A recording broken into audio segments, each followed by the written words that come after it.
screenshot, oke, atau apapun ya. Jadi meng-capture terkait dengan pembelajaran hari ini. Jadi nanti tolong hasil screen capture-nya nanti dikirim via saya via Japri ya.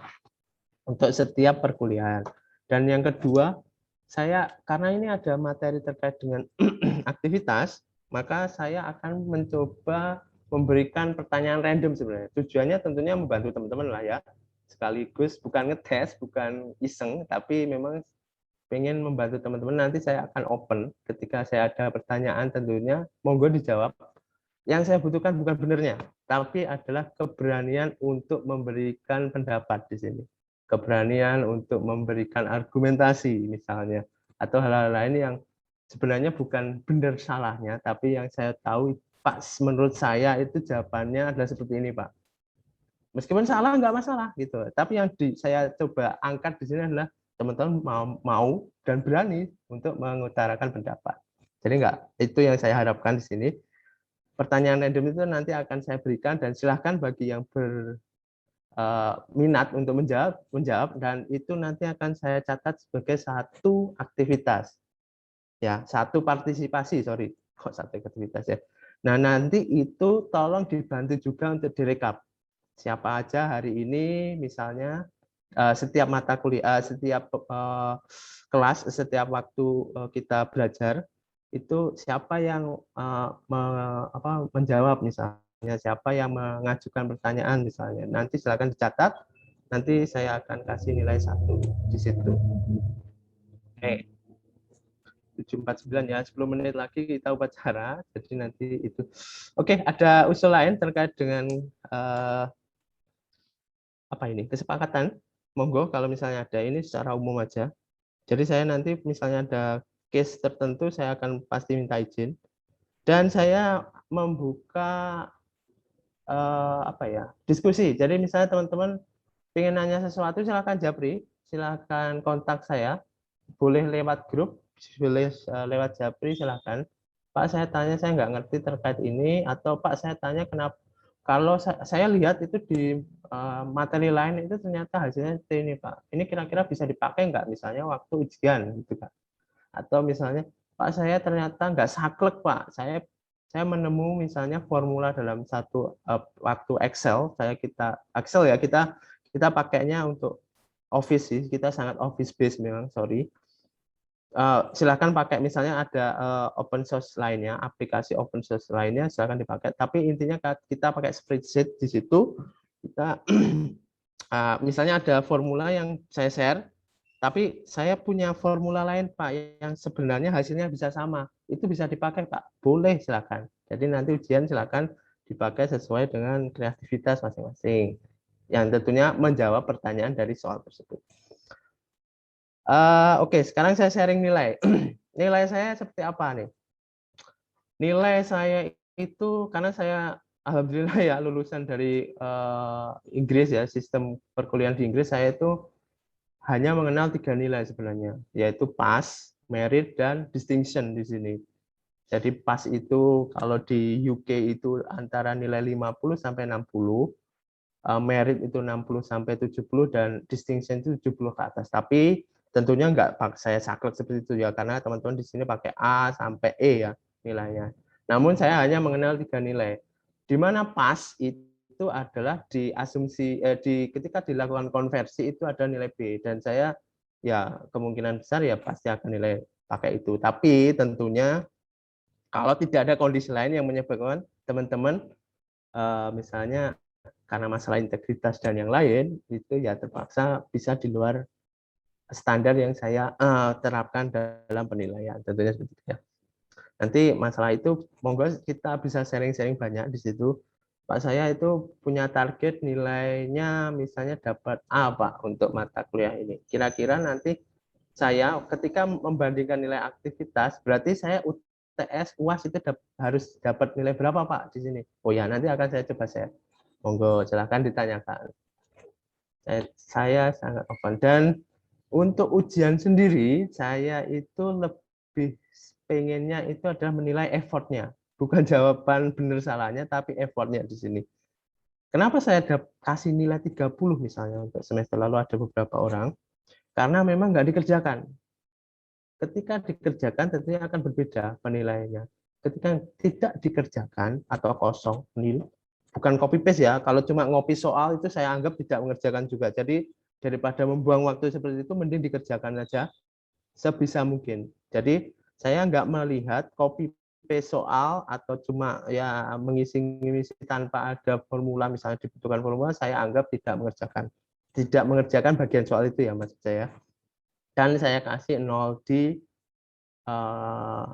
soal itu. Misalnya soalnya ada 8 gitu ya, 1A itu cuma ngopi soal itu, maka ya saya nggak nilai di situ kalau cuma ngopi soal. Tapi kalau misalnya udah effort di situ, effortnya itu mencoba melakukan perhitungan dengan formula Excel tertentu misalnya, atau sorry spreadsheet tertentu, itu akan saya nilainya itu saya sih sebenarnya ngasihnya gampang kok. Misalnya ini oke, nggak menjawab sebenarnya, tapi ada effortnya yang luar biasa, ya udah saya kasih 60 gitu. Jadi nggak masalah misalnya. Jadi ada 60, 1A sampai 1E, jadi ada 60, 70, 80, nanti yang akan saya rata-rata berapa nilai totalnya. Yang penting adalah dikerjakan. Jadi jangan, kalau misalnya memang nggak bisa, ya udah lewati aja. Daripada menghabiskan waktu ngopi soal, mending mengerjakan lain yang memang mempunyai proporsi nilai yang lebih tinggi. Jadi gitu ya teman-teman ya. Diharapkan teman-teman yang penting adalah effort. Jadi saya sih nggak penting lah benar salahnya. Kalau masalah benar salah itu karena ini proses pembelajaran, ya pasti akan proses loh. Jadi teman-teman nanti silakan, yang penting adalah dikerjakan. Dan saya ingatkan di sini point of view-nya itu jangan mencari nilai, tapi seberapa banyak saya bisa mengerjakan soalnya. Misalnya saya tuh punya target nilai B. B itu berarti berapa ya? 70 ya. Berarti saya harapkan ketika soal itu saya kerjakan 70%. Itu yang teman-teman kejar. Bukan mencari saya harus benar 70, tapi saya akan berusaha mengerjakan sebanyak 70% soal. Itu ya, poin pola pikirnya adalah dirubah seperti itu ya. Jadi paham ya maksud saya.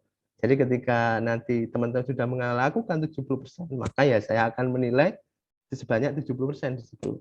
Oke, paham ya? Moga-moga dapat lah ya yang saya sampaikan. Oke, apalagi ya teman-teman ya? Saya panggil teman-teman aja ya, enggak? Karena kita enggak beda jauh sih sebenarnya. Beda jauh sih, tapi enggak terlalu jauh banget lah. Monggo silakan mau manggil saya Pak, Mas, Om, terserah lah. Monggo teman-teman aja. Kalau di UK malah manggil nama, tapi kalau di sini karena kita agak adat ketimuran memang enggak itu ya, enggak sopan ya. Tapi sebenarnya saya enggak masalah mau dipanggil break, dipanggil langsung nama sebenarnya saya juga enggak masalah. Tapi karena memang kita mengajarkannya bukan di situ. Kalau di luar kan santai aja ya manggil dosen. Saya manggil dosen saya pakai nama langsung kan juga enggak masalah. Cuma kalau di sini kita silahkan pakai tambahan Pak, Mas, Om. Silahkan teman-teman pakai aja yang paling disukai yang mana. Oke, 4 menit lagi, sorry. Apa lagi ya? Silakan kalau ada yang mau sharing sebelum kita rehat dulu. Izin, Pak. Untuk upacara. Monggo silakan Mas. Mas apa ini? Saya ingin memastikan sih Pak, Silakan. kalau Bapak untuk kuis Pak itu biasanya dikabarin dulu atau Bapak sukanya mendadak gitu Pak? Dua-duanya. Kalau saya lagi mood saya kabari, kalau enggak ya langsung aja iseng aja. Dan jangan khawatir kalau masalah nilai. Yang saya pengen tahu itu adalah ketika saya kasih kuis itu teman-teman tahu nggak sih gitu aja. Oke, nggak masalah ya. Baik Pak. Terus satu lagi Pak, Siap.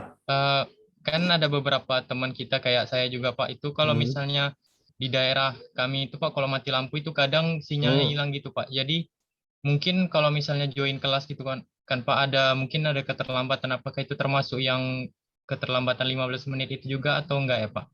Disampaikan aja. Jadi teman-teman monggo, Pak saya mati lampu, saya nggak bisa ikut kelas. Ya udah, kamu nunggu aja mati lampu. Maksudnya nunggu sampai hidup ya.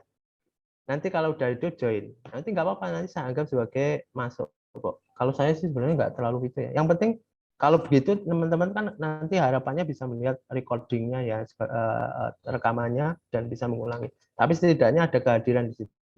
Kalau memang benar-benar tidak bisa hadir, ya mungkin saya akan anggap kosong satu, tapi ketika seperti itu kejadian lagi ya nanti akan ikut kebijakan saya lah. Saya nggak akan mencoba untuk apa ya, terus nggak saya isi 3 kali tidak hadir gara-gara 3 kali mati lampu juga nggak akan seperti itu. Saya akan intinya saya akan mencoba membantu teman-teman karena memang itu bentuk force major sebenarnya. Jadi nggak masalah sih. Oke, menjawab ya, moga-moga Mas Aska ya, panggilannya Iya, Pak. apa? Mas Aska. Oke. Aksa, Pak. Aksa, sorry. Ya, Pak. Baik, Pak. Terima kasih ya, Pak. Ya, 2 menit lagi sebelum upacara, ada yang mau disampaikan? Silakan loh, kita open banget loh. Kalau nggak sekarang nggak apa-apa, nanti mungkin ada sharing-sharing setelah ini, monggo. Mungkin yang kepikir baru setelah ini mungkin ya. Silakan. Oh ya, jangan lupa dibentuk grup ya, 6 grup. Jadi ada 1 grup 4 orang. Nanti tolong listnya dikasih saya, nanti buat saya grouping di LMS. Monggo ada yang mau sharing tadi, kayaknya ada yang mau open mic. Pak, izin bertanya. Silakan. Untuk penggunaan Microsoft Excel itu apakah ada minimalnya? Misalnya disarankan tahun 2016 atau bebas ya, Pak? Terima kasih, Pak. Ya, terima kasih Mbak Listia ya. Listia panggilannya, betul? Iya, Pak. Panggilannya Listia, Pak. Listia, sebenarnya sebenarnya karena lebih ke arah fitur ya, itu diharapkan memang 2016 ke atas. Tapi moga-moga kalau memang karena ini masalah beli, maksudnya ada proses pembelian software ya, di mana tentunya nggak murah, kecuali pakai bajakan, dan saya nggak merekomendasikan bajakan ya, karena pasti akan banyak malware. Tapi monggo itu kalau misalnya resikonya bisa ditanggung, silahkan. Tapi saya memang dalam fitur-fitur yang nanti akan di-share itu kebanyakan adanya di fitur 2016 ke atas. Saya pakainya 2019 yang ini, Office 2019, jadi ada kalanya mungkin akan sangat berbeda bagi teman-teman yang pakai 2003 misalnya, atau 2010 ke bawah, atau 13 ke bawah malah kadang-kadang nggak ada. Jadi kalau bisa ya 2016 ke atas. Oke. Untuk selanjutnya dipending dulu ya, maka silahkan bagi teman-teman yang mau ikut upacara, kita pending dan kita mulai lagi 8.30. 8.30 ya, benar ya? Karena cuma foto doang sih. Atau monggo disepakati mulai lagi jam berapa? Jam berapa enaknya? Saya upacara, saya foto doang sih. Saya sebenarnya mau ngelayat, tapi karena saya harus sharing sih, jadi nggak bisa ngelayat. Oke, enaknya seperti apa? Sorry saya Jawa, jadi mungkin agak medok ya jawabannya, nggak apa-apa ya. Sharing Ya, saya Pak. kali ini. Sepertinya sampai 8.30 aja, Pak. Oke, 8.30. Jadi saya akan tetap buka Zoom-nya. Kalau misalnya teman-teman harus leave, monggo leave dulu, silakan. Kalau mau stop recording-nya monggo juga. Kita akan ketemu lagi 8.30. Oke, silakan bagi teman-teman yang mau baca.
Izin Pak, Hmm?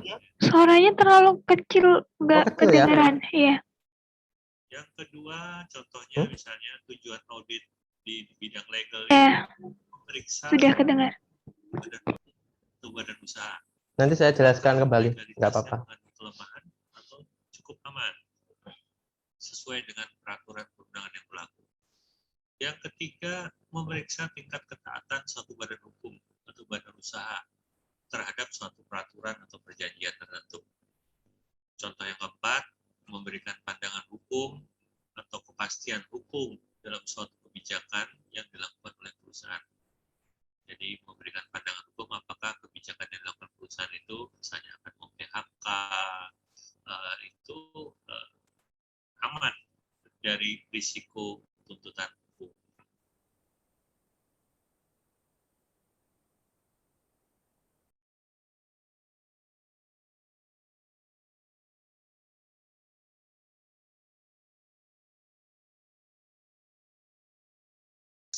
Atas seluruh bagian organisasi yang menggunakan energi. Tujuan akhir dari audit energi ini adalah menemukan bagian mana atau kegiatan mana di organisasi itu yang masih bisa dihemat penggunaan energinya. Sehingga dari hasil audit ini dilahirkan rekomendasi mengenai bagaimana meningkatkan efisiensi penggunaan energi. Dalam dunia teknik juga dikenal istilah pengauditan lingkungan. Tujuannya ini menelaah secara sistematis menggunakan standar tertentu untuk menilai apa dampak dari kegiatan organisasi atau kegiatan operasi tertentu terhadap lingkungan. Misalnya pencemaran udara, terhadap pencemaran tanah, pencemaran air, dan sebagainya. Dalam dunia kedokteran, dunia medis, dikenal juga istilah audit. Ada istilahnya clinical auditing, ada medical auditing.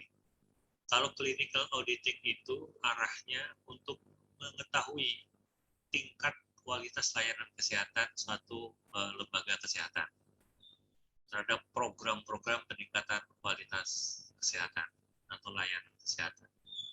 Kalau medical audit itu objeknya adalah tindakan dari para dokter, perawat, tenaga paramedis, apoteker dalam mengelola layanan kesehatan dan manajemen kesehatan. ISO atau International Organization for Standardization itu juga mengenal istilah audit. Di sana ada pengauditan. Nah, audit ISO itu ada dua macam. Audit dilakukan dalam rangka mengetahui apakah satu perusahaan yang mengajukan permintaan untuk mendapatkan sertifikat ISO itu memang layak untuk diberikan sertifikat. Nah, yang kedua, audit yang dilakukan terhadap organisasi atau perusahaan yang sudah mendapatkan sertifikat ISO untuk mengetahui apakah perusahaan tersebut patuh pada standar-standar yang diterbitkan oleh ISO dan apakah masih ada kemungkinan atau peluang untuk meningkatkan kualitas kepatuhan terhadap standar ISO.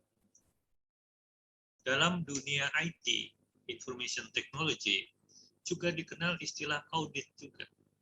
Pengauditan dalam dunia IT itu diarahkan antara lain untuk mengetahui, memeriksa, atau mengevaluasi penggunaan teknologi informasi, baik dari aspek hardware, dari aspek software, dari aspek penempatan dan pembinaan SDM-nya, dari tata kelolanya, apakah semua itu sudah dilaksanakan sesuai dengan standar tertentu yang diacu. Oke, saya jelaskan ya teman-teman semua. Bentar, suaranya saya kecilin dulu. Baik. Secara konsep sebenarnya auditing itu lebih ke arah apa? Gini aja deh, saya kasih kesempatan buat beraktivitas teman-teman. Apa bedanya akuntansi dengan auditing? Ada yang bisa menjawab nggak? Nah ini bonus nih. Jadi aktivitasnya nanti saya catat sebagai satu sebelum saya mulai. Sorry, ini kebetulan ada kesempatan, jadi saya akan memberikan. Kalau ada yang paham mungkin setelah mendengarkan itu bisa kira-kira bisa mengambil intisarinya. Auditing dengan akuntansi bedanya apa ya? Karena ternyata auditing itu nggak selalu lekat dengan miliknya akuntan ternyata. Nah, itu apa yang membedakan? Coba kira-kira ada punya pendapat, saya nggak minta benar salah ya, ada punya pendapat, argumentasi, silakan. Kalau nggak saya pas, saya lanjut nih, kesempatan buat teman-teman yang kalau mau itu. Izin Pak, Silakan, siapa nih? Rizka. Silakan, Mbak Rizka.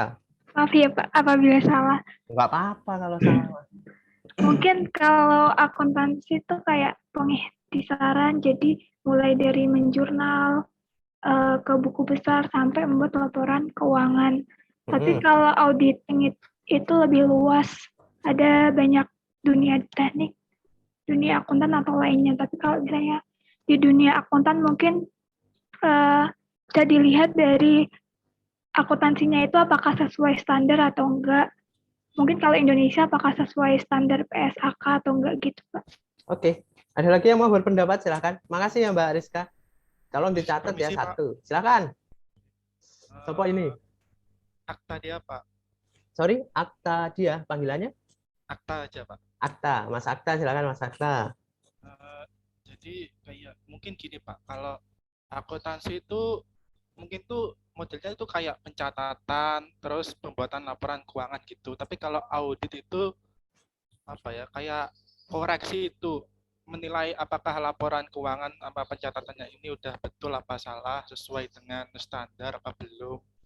Terus apa? Sesuai dengan pokoknya peraturan-peraturan sekarang gitu, Pak. Oke. Gitu. Siap, Mas Akta. Terima kasih. Ada lagi yang mau berpendapat? Satu lagi. Izin Pak, Silakan. menurut saya akuntansi itu adalah Sorry, pencatatan. saya potong dulu. Mbak Novelin, Ya. Deborah atau panggilannya? Novelin, Pak. Novelin.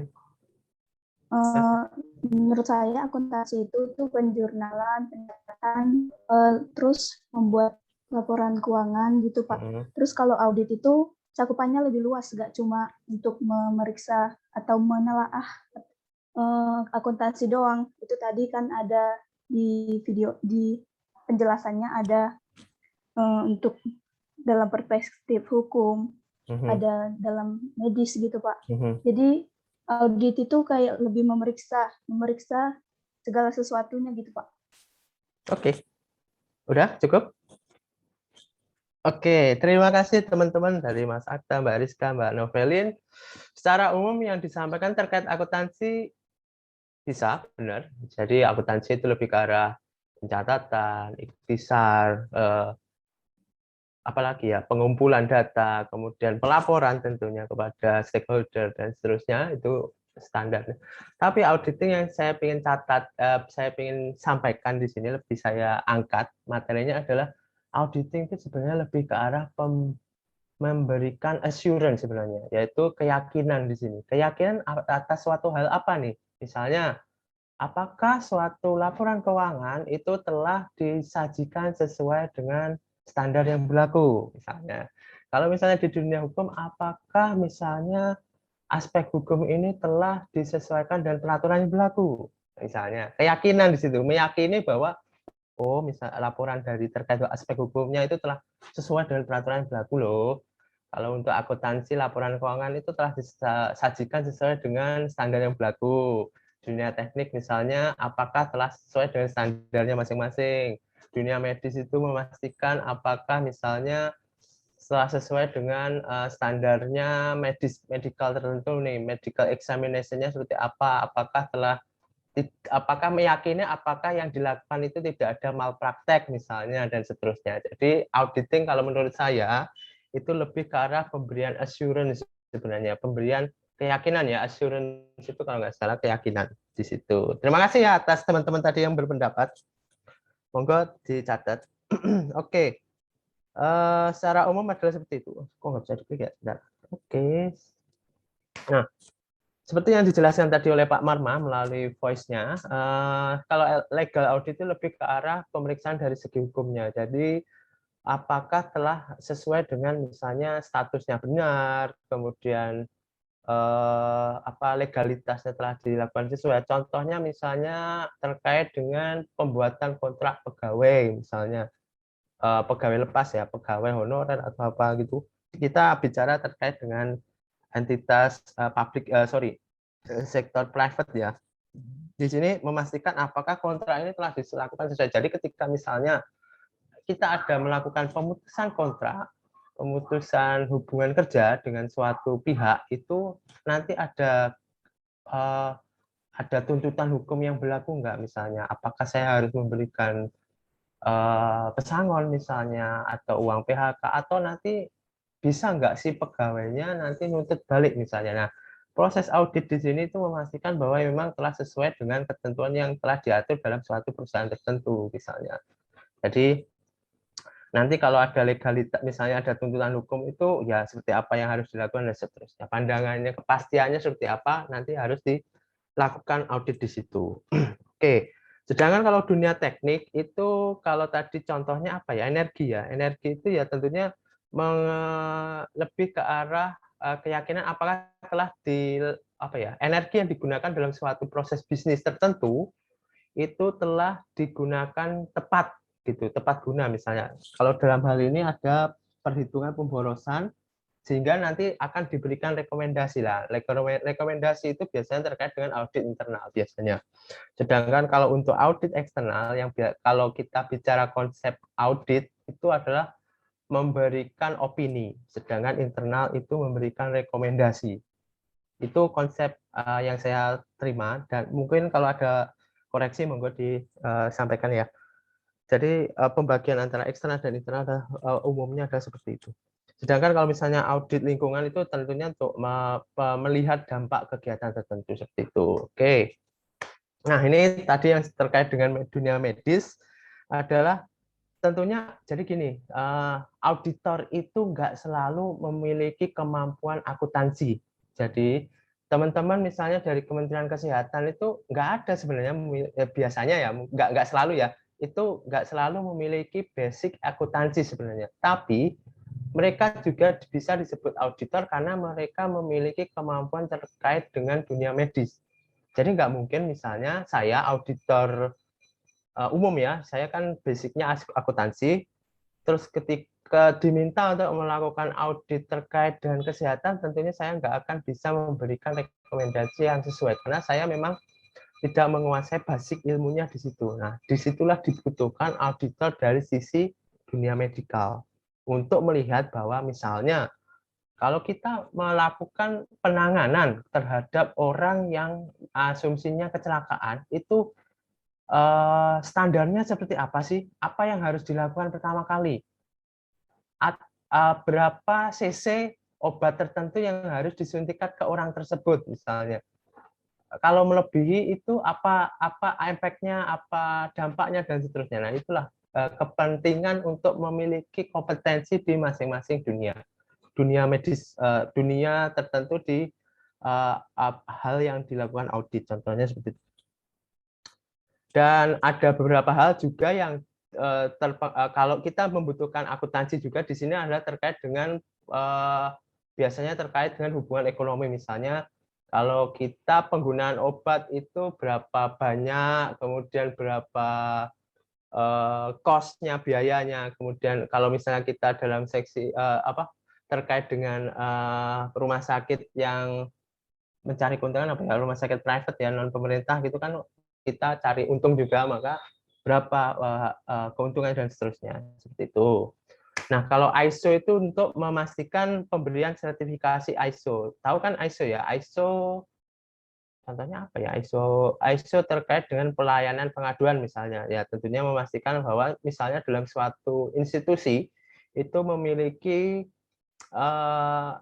layanan pengaduan terhadap komplain tertentu atas suatu produk misalnya, maka ISO auditing itu karena kita sudah mendapatkan status ISO atas pelayanan kita itu sudah diakui secara ISO, maka audit ISO di sini memastikan bahwa memang kita benar-benar layak untuk mendapatkan ISO. Ya, yaitu tentunya memiliki standar tertentu nih, bahwa pelayanan pengaduan itu misalnya itu harus memiliki helpdesk atau ruangan tertentu untuk menerima pengaduan yang bebas dari orang lain yang dapat mengganggu proses penyampaian pengaduan, misalnya seperti itu contohnya ya. Atau misalnya apakah ada kelemahan, misalnya ternyata identitas pelapor, identitas pengadu yang disampaikan itu ternyata nggak dijaga, padahal standar ISO-nya itu wajib untuk dirahasiakan misalnya. Maka ketika ada kebocoran, itulah yang nanti akan menjadi temuan dalam audit. Contohnya. Oke, sedangkan audit IT itu sangat umum sekali sekarang. Sekarang itu hampir setiap unit organisasi itu pasti punya ya. Karena memang proses bisnis yang dilakukan oleh kita sekarang itu pasti tidak jauh dari teknologi informasi. Contohnya sekarang nih kita pakai Zoom, tentunya itu adalah sebuah inovasi, sebuah teknologi informasi di sini, atau sebuah aplikasi yang membantu dalam pelaksanaannya. Misalnya nanti ke depan ada pelaksanaan audit dengan menggunakan Zoom juga bisa. Nah, tujuannya tentunya apakah pemakaian sebuah teknologi informasi dalam suatu unit, suatu entitas, suatu organisasi itu telah memadai dan telah ada istilahnya apa ya, dapat mencapai tujuan organisasi tersebut secara keseluruhan. Jangan sampai ketika kita menerapkan sebuah teknologi informasi, sebuah IT, sebuah IS ya, kalau kita mengangkatnya lebih luar, information system-nya, sistem informasinya, itu justru malah membuat suatu proses bisnis di organisasi malah lebih buruk gitu. Jangan sampai seperti itu. Intinya adalah itu, teknologi audit teknologi informasi adalah melakukan evaluasi dan memeriksa, memberikan keyakinan bahwa memang telah tepat guna sebenarnya penggunaan sebuah teknologi informasi dalam suatu entitas, suatu organisasi, suatu unit. Oke, sekarang kalau untuk materi ini, materi TABK memang lebih spesifik pada laporan keuangan. Jadi teman-teman, kalau saya sih, karena saya itu basicnya lebih ke arah auditor pemerintah ya, bukan lebih ke arah laporan keuangan secara umum, saya malah lebih spesifik kepada investigasi, karena saya sebenarnya berasal dari Inspektorat Investigasi. Nanti kita akan coba jelaskan. Nah, ini adalah kita fokusnya kepada ini, laporan keuangan, pengauditan operasional maupun investasi. Sebenarnya ini ada audit compliance juga, yaitu memastikan kepatuhan hukumnya. Nah, kita coba dengarkan dari Pak Marmah lagi.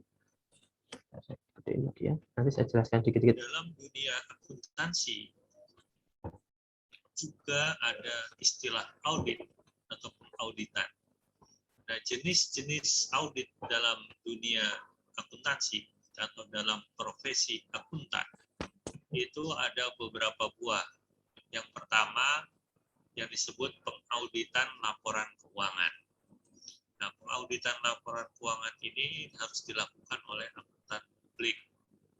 Nah, tujuannya adalah memberikan pendapat apakah laporan keuangan yang disajikan suatu organisasi telah sesuai dengan standar atau telah disajikan secara wajar sesuai dengan standar akuntansi yang berlaku. Dan apakah dalam melakukan audit tersebut si auditor dapat memperoleh bukti yang cukup sesuai dengan standar audit. Jenis audit yang kedua dalam profesi akuntansi itu adalah pengauditan operasional atau kadang-kadang disebut manajemen audit. Nah, audit manajemen ini dimaksudkan untuk menguji apakah masih ada kegiatan tertentu atau kondisi tertentu yang memungkinkan untuk ditingkatkan kepatuhannya kepada kebijakan manajemen atau kepada peraturan yang berlaku, atau masih bisa ditingkatkan efisiensinya, atau masih dapat ditingkatkan efektivitasnya dalam pencapaian tujuan organisasi. Jenis audit lain dalam dunia akuntan itu adalah audit investigasi. Audit ini tujuannya untuk menemukan ada tidaknya kecurangan, tindak pidana, atau pelanggaran tertentu, serta mengetahui siapa pelakunya, penanggung jawabnya. Lalu modus operandinya terjadinya kesalahan itu seperti apa. Kemudian berapa besar kerugian yang terjadi akibat dari kesalahan atau dari kecurangan yang terjadi. Oke, jadi gitu teman-teman ya. Secara umum memang dibagi 3 dan di antaranya juga ada audit compliance, di mana audit laporan keuangan tentunya adalah memastikan ada atas kewajaran penyajian laporan keuangan itu sendiri. Kemudian pengujian kehandalan sistem pengadaan internet dan identifikasi adanya fraud. Ketika ketemu fraud, maka dia akan dapat dilanjutkan ke audit investigasi. Jadi antara 3 hal ini sebenarnya bisa saling berhubungan sebenarnya, saling berkoneksi. Kalau audit operasional, kata kuncinya itu lebih ke arah 3E sebenarnya, efektivitas, ekonomis, dan efisiensi. Kalau kita di pemerintahan itu ada penilaian capaian kinerja juga di situ. Untuk di sini juga ternyata ada compliance, yaitu kepatuhan terhadap peraturan dan kebijakan. Sedangkan investigasi itu lebih spesifik, atau kalau saya biasa sebutnya sebagai tujuan tertentu untuk mencari suatu kondisi tertentu sebenarnya. Misalnya tidak selalu fraud sebenarnya, tapi lebih ke arah memberikan pandangan suatu hal terkait suatu kasus tertentu. Contohnya misalnya kalau saya karena kebetulan diinvestigasi, maka biasanya yang kami lakukan adalah terkait investigasi adalah mencari lebih ke arah pembuktian suatu fraud dalam suatu organisasi. Contohnya misalnya ketika ada seseorang dari pegawai pajak melakukan permintaan uang kepada WP, wajib pajak, atas suatu kegiatan misalnya pemeriksaan, misalnya dalam kegiatan pemeriksaan wajib pajak atas pajak yang disetorkan. Nah, di situ investigasi itu adalah mencari, jadi tidak hanya sekedar bahwa melihat bahwa ini orang ini yang bertanggung jawab, selesai, enggak, tapi kami di investigasi itu akan melihat seluruh kejadian di sini. Berarti kami harus mempelajari terkait dengan proses pemeriksaan itu sendiri. Kemudian kami melihat dari sisi proses bisnisnya, misalnya terkait dengan kepatuhannya, peraturannya yang mengatur seperti apa sih sebenarnya terkait dengan proses pemeriksaan ini. Apakah memang diperkenankan misalnya si WP itu ketemu langsung dengan fiskusnya misalnya, atau pegawai pajaknya secara langsung, itu apakah diperkenankan secara peraturan. Kemudian kami juga melihat berapa banyak yang dirugikan misalnya dalam potensi kerugian negara yang mungkin akan muncul ketika fraud itu terjadi. Berapa uang yang nanti akan dimintakan atau diperjanjikan dalam suatu kejadian itu, misalnya berapa banyak yang diminta oleh pegawai pajak itu supaya nanti meloloskan suatu kejadian tertentu seperti itu. Jadi kami lebih lengkap di sini. Dan hal ini itu bisa dilakukan secara manual maupun berbantuan komputer yang nanti akan coba saya jelaskan di bawah bagian selanjutnya. Oke, kita lanjut dulu ya. Nah, ini adalah hubungannya dengan TABK itu apa sih? Kita dengarkan lagi ya. Ini terakhir kok, jangan khawatir, yang terkait dengan Pak Marma. Nah, sekarang di mana letak audit sistem informasi dalam dunia akuntan? Audit sistem informasi dalam dunia akuntan ini posisinya unik sekali. Jika akuntan sedang melakukan audit laporan keuangan, dan kebetulan perusahaan yang diaudit itu menggunakan teknologi informasi untuk mengolah data, untuk menghasilkan laporan keuangan menggunakan teknologi informasi, maka ada kegiatan pengumpulan bukti oleh auditor yang harus bisa menguji kehandalan sistem informasi tersebut dalam menghasilkan informasi. Nah, di sini letak audit sistem informasi itu sebagai pendukung kegiatan akuntan publik dalam melakukan tugas audit laporan keuangan. Jadi posisinya sebagai pendukung untuk mendapatkan bukti dari pengolahan data penangkapan data, penyimpanan data, untuk memastikan bahwa data yang diolah untuk menghasilkan laporan keuangan itu benar-benar menghasilkan laporan keuangan yang sesuai dengan standar akuntansi yang berlaku. Nah, sekarang bagaimana kedudukan audit sistem informasi di dunia akuntan pada saat akuntan sedang melakukan audit operasional? Jika akuntan sedang melakukan audit operasional, bisa saja objek yang sedang diaudit itu menggunakan sistem informasi. Misalnya, yang sedang diaudit itu adalah bank. Bank tentu menggunakan sistem informasi untuk pelayanan nasabah, pembukuan, dan sebagainya. Pada saat auditor melakukan audit untuk menilai apakah layanan dari bank tersebut kepada nasabah itu sudah cukup aman, cepat, dan efisien misalnya. Karena bank menggunakan sistem informasi, maka diperlukan ilmu audit sistem informasi untuk data, kemudian menilai kehandalannya, keakuratannya, kelengkapannya, dan keamanannya. Nah, jadi audit sistem informasi dalam rangka audit operasional itu juga merupakan pendukung yang penting bagi kegiatan audit operasional seorang akuntan. Bagaimana dengan audit sistem informasi dalam kegiatan audit investigasi yang dilakukan oleh akuntan? Kalau akuntan sedang melakukan audit investigasi, misalnya kepada audit investigasinya dilakukan terhadap perusahaan perdagangan surat berharga atau efek. Nah, perusahaan tersebut melakukan jual beli efek secara elektronik. Nah, mau tidak mau diperlukan teknik audit untuk bisa menilai apakah input dari transaksi itu akurat, handal, valid, lengkap, dan apakah pemrosesannya itu juga menghasilkan pemrosesan yang handal dan akurat, apakah tidak ada hacker yang masuk, apakah data tidak dioprek-oprek oleh orang yang tidak berwenang. Nah, itu semua membutuhkan keahlian seorang auditor sistem informasi.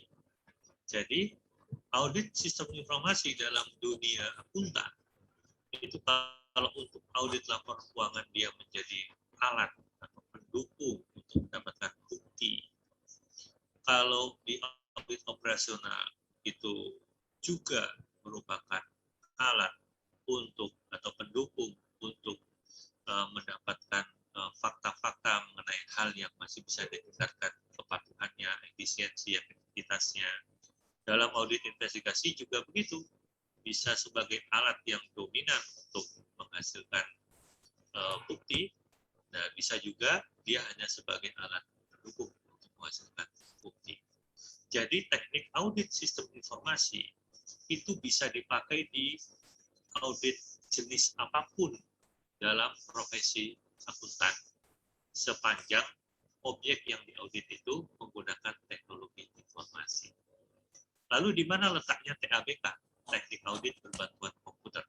Teknik audit berbantuan komputer itu bagian dari teknik audit sistem informasi yang mempelajari bagaimana menangkap data, bagaimana menguji data yang sudah ditangkap tersebut, bagaimana menguji kehandalan data yang tersimpan dalam database, dan bagaimana menguji akurasi dan kelengkapan dari output yang dihasilkan oleh sistem informasi. Oke. Oke. Jadi gini, poinnya dari slide ini teman-teman semua, karena proses bisnis sebenarnya lebih ke arah sekarang itu penggunaan sistem informasi yang turunannya berarti adalah teknologi informasi itu sendiri, itu sudah umum digunakan. Karena itulah kemampuan teman-teman sebagai seorang auditor untuk melakukan audit sistem informasi itu sekarang menjadi sebuah kebutuhan sebenarnya. Jadi tidak semua orang itu seharusnya sudah memiliki kemampuan dasar untuk melakukan audit sistem informasi kalau dia sebagai auditor ya tentunya ya. Di mana TABK, posisi TABK itu adalah sebuah tools-nya, salah satu tools-nya untuk mencari misalnya mengumpulkan data. Karena kalau kita misalnya terkait audit laporan keuangan itu adalah penggunaan aplikasi akuntansi untuk menghasilkan sebuah laporan keuangan, tentunya yang kita lakukan audit adalah salah satunya adalah aplikasi itu sendiri. Tentunya kita harus memiliki kemampuan apa sih proses bisnisnya seperti apa sih, nanti database-nya seperti apa sih, kemudian fitur-fiturnya itu ada celah atau enggak sih, bagaimana dengan security-nya, bagaimana dengan misalnya apa ya, apakah ada bugs-nya dan seterusnya. Dan operasional itu nanti kalau terkait dengan audit sistem informasi tentunya apakah tentunya sebuah aplikasi akuntansi tersebut itu memang telah efisien, telah bisa menghasilkan tujuan organisasi, bisa menghasilkan dalam konteksnya aplikasi akuntansi adalah menghasilkan laporan keuangan yang sesuai dengan standar. Apakah tentunya aplikasi itu terdapat sebuah pengendalian internal, sebuah pengendalian aplikasi yang memastikan bahwa tidak akan ada salah input misalnya, atau kemungkinan adanya hal-hal lain yang dapat mengurangi menghasilkan kesalahan intinya seperti itu. Dan audit investigasi tentunya kalau kita ingin melihat sebuah kasus, tentunya kita ingin mengambil sebuah kita juga harus perlu mengambil data dari aplikasi untuk melihat suatu kondisi tertentu. Oh, ternyata kecurangannya terjadi karena ini nih, karena ada celah di sini, makanya celah ini yang harus nanti kita tutup. Lalu apa yang modus apa sih sebenarnya yang dilakukan oleh misalnya si fraudsternya? Oh, ternyata dia mengambil celah bahwa memang misalnya usernya itu dibuka secara umum, tidak secara role-nya sendiri itu tidak dibatasi, sehingga ketika dia masuk dia bisa mengambil kesempatan di situ contohnya. Nah, TABK itu adalah salah satu tools-nya. Relasinya adalah seperti itu. Jadi teman-teman itu TABK itu sendiri itu sebenarnya hanya sebuah tools teman-teman. Tapi konsepnya adalah basicnya itu berasal dari audit itu sendiri, auditing ya, pengauditan. Jadi teman-teman tentunya harus tahu nih, ketika menggunakan sebuah tool, ketika menggunakan sebuah asumsi senjata, itu teman-teman harus tahu ini nanti arahnya mau ngapain sebenarnya. Jangan sampai ketika sampai dipegangi misalnya sebuah senjata itu ya nggak tahu ini nanti senjata buat apaan sih sebenarnya. Apakah nanti untuk melindungi diri misalnya pasifnya, atau justru untuk menyerang misalnya. Memang harus kita pakai untuk menyerang atau untuk melindungi diri gitu loh. Dan kalau konsepnya kita bawa ke sebuah auditing, maka TABK itu arahnya nanti untuk ngapain misalnya, untuk melihat apa di sini. Nanti dimanfaatkan untuk apa, khususnya dalam terkait dengan auditnya, jenis auditnya seperti apa, nanti tujuannya ke arah apa, untuk mengambil apa, intinya seperti itu. Hubungannya ini apa ya? Oh, ini lebih ke arah kalau dulu pengujian secara manual itu pasti akan membutuhkan banyak waktu, sedangkan dengan bantuan TABK itu akan sangat membantu dalam pelaksanaan pengujian. Di mana kalau kita kan ada uji pengendalian, uji situasi, seharusnya ini dapat ya, moga-moga teman sudah dapat.